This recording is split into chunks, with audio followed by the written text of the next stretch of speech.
Hi Raven, it's Lulu jumping in to do your mini reading for you. Sorry about any background noise. There's workers next door and there's someone doing mowing and all that jazz. You know how it goes. But yeah, so let's just jump in to do your mini reading. Firstly, I'm going to use the color codes for Ascension card just to see what the overarching energy for your mini read is. Okay. So you've got the Hermit card here. It's interesting that there's another green here as well. So green feels like it's an important color for you as well. It's also interesting because you know how I've sent you off that parcel. I also included a little gift in there for you, which is an Acuvac necklace, and I sent you the Divine Feminine one, which is the colors green and pink. So this kind of feels perfect that those two colors are showing there. But it is this deep green here. With the Hermit card, and this is just an indication of having boundaries, you know, doing something, you know, protecting yourself basically. So just doing a check where you may need to strengthen boundaries or put boundaries in place as you're moving forward. Oh my gosh, I keep dropping cards today. Hang on. Okay, so here we've got a few that have jumped out. So let's take a look. You've got the Knight of Earth, loyal, dedicated, honorable, and kind. Time to buckle down and get things done. Honor your commitments, a guardian angel. So it could be even boundaries with something that you said you're going to do, or you know, something that you've had on your mind that you would like to do. You know, we can have boundaries in all different areas, and time boundaries is kind of one of them. So let's see what else you got. You got Six of Water, memories from your history or childhood, issues regarding children, romanticizing the past. And let me just check what this one is. Seven of Earth, seeds well planted, a temporary pause in action, unnecessary worry. So it feels like these are all tied in with the boundaries, because sometimes we can even put boundaries on, you know, our memories and things that keep coming up to us, like, you know, kind of like things replaying over in our mind. We can sort of put boundaries in place to how much we let that occur.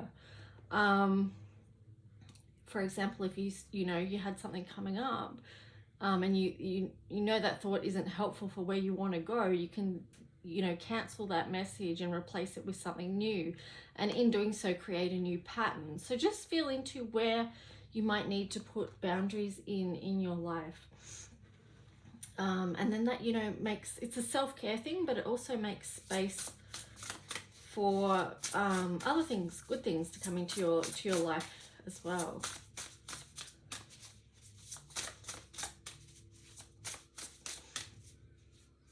Oh, actually, I was going to read from the book. That's what I was going to do. Let me just do that. So, I'm not finished this book. This is the book that I've been making. I've still got stuff to do in it, but this is where it's at so far. So, anyway, let me just see. Jupiter.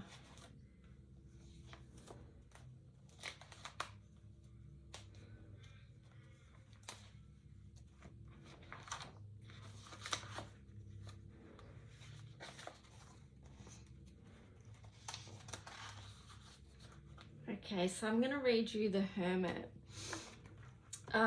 As I poured the green oil into the bath, I watched it as it moved and flowed and formed. Each oil seems to have its own way and its own expression and movement. That is the essence of energy. Each has its own unique signature. It feels a deep immersion, both nourishing and new. It's as if the formation of boundaries helps create something new. I am instantly prompted to meet my needs at the moment, making sure my environment is optimal for me before I begin on whatever I set out to do. Instead of being such a hard taskmaster in whatever area, maybe there is a kinder approach that allows for space, which then supports growth. The image I saw form once the oil was poured is the image of this card. It shows a circle of protection around the cell, which is representative of the self and defining your space. If we have boundaries and protection in place, nothing can interfere or get through the energetic shield force we create. And if it does, we can reassess, look again, and see what else we need to bring in. Where do you need space in your life? Or what do you need space from? Do you know where you start and finish, and who or what you let in? It is through creating boundaries we are able to grow. Sometimes it's painful to make them though. This can be related to who or what we need to let go. It is all part of the process, painful or not. It's how we return the part of ourselves we may have forgotten. We can get lost in caring for others, for everyone else, while leaving our needs and our inner child last on the shelf. We can get lost or lose ourselves in not knowing how to say no. We can fear what others might think. We can wonder, will they still love me or just go?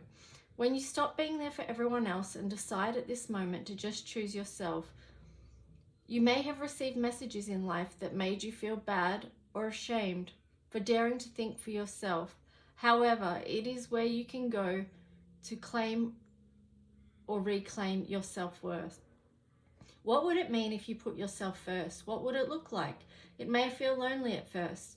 People that once relied so heavily on you to meet their needs now may drop off or become very unhappy with you.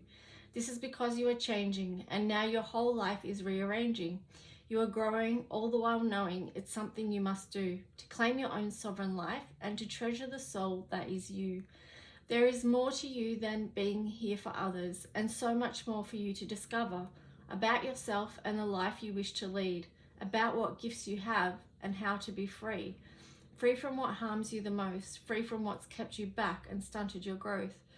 Delve now deep into this dark green. Can you see clearly through the murky waters of what needs to be and has been? It is a lot of sifting and shifting to see what it is or what it was, but once you have seen it clearly, you can move beyond the stagnant murk of what lurked beneath, of what caused you pain and continued grief. Through creating boundaries, you can let it go. Learn how to say yes and when to say no. Feel into your body now and listen to which part speaks to you. Can you hear a message, a whisper coming through? Once you have the answer, breathe, deep breaths. Feel your lungs expand with each inhale and exhale.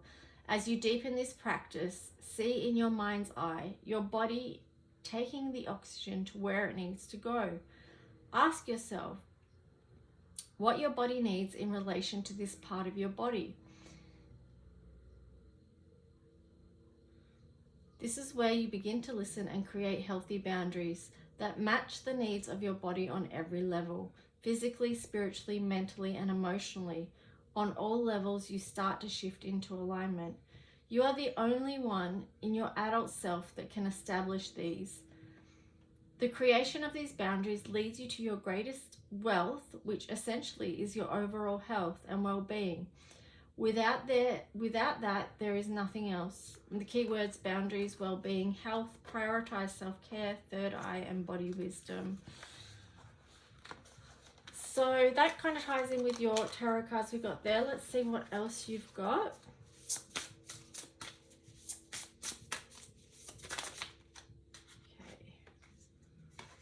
Oh, refuge. Okay, so there is really a clear message of creating that safe space, that sacred space, for you to take refuge and to tune in and to listen. And then on the bottom of that was this butterfly transformation. So, you know, it is within going in and sort of doing that cocoon energy that we are in that process of transformation.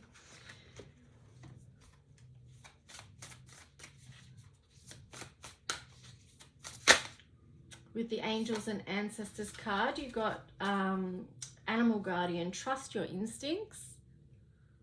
So only you know which boundaries that you need to make for you. You know, boundaries are a very personal thing. So what's okay for one person might not be okay for another. And it's okay for you to set your own personal boundaries of what feel right and nurturing and supportive of yourself. Here you've got the eagle. So this is, you know, seeing from that higher perspective. And, you know, once you're in this hermit and this refuge mode, that's going to sort of help you to have that foresight, you know. So here, you know, the third one of the messages from this card was the third eye. So being able to see the bigger picture by going within.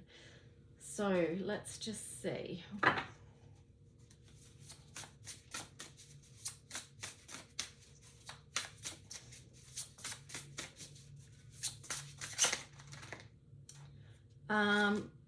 Okay, so here you've got deep emotions.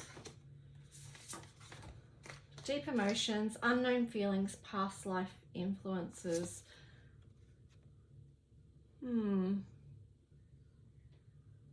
What's this one? Precognition, psychic ability, future vision. That's very interesting. So there's a lot of deep work going on here, I feel like, as well. So, you know, the unknown feelings, your psychic abilities is actually going to help you with that. You've got the number 15 up here, which ties in with the magician energy, and then the 13 with the divine feminine. So, you know, there is a lot of sort of high priestess. This is the priestess of light oracle, but there is a lot of that high priestess energy here. Having the wisdom to know how to move through your emotions, to recognize what they are, or how to work with them. Even if you don't recognize how they are, you can still or what they are, or even where they're coming from, you can still support yourself moving through them. So, you know, and we can still sometimes too recognize when something is a past life influence that's impacting us in this lifetime. And yeah, I mean, this precognition with the psychic ability and future vision, that's definitely tying in with this eagle energy. So a lot of higher wisdom, high priestess, and just you know, visioning. I feel like that's going to be really important for you right now. So perhaps even working with the deep indigo color is going to be supportive of you right now. So I hope you enjoyed that little mini reading, Raven, and I will talk to you soon. Bye.